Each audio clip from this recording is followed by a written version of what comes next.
Here's my classic make me trouble again yesterday from my fishing trip. It stalled on the road. Okay, it had to be towed to house. I'm glad I didn't pay anything for the tow because I am AAA membership. It's a free towing for me. Okay. After my investigation, I guess must be the fuel pump is here.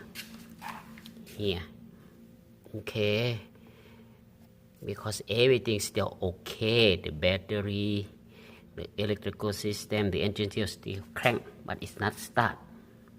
I assume must be something about gas. Okay, because on the car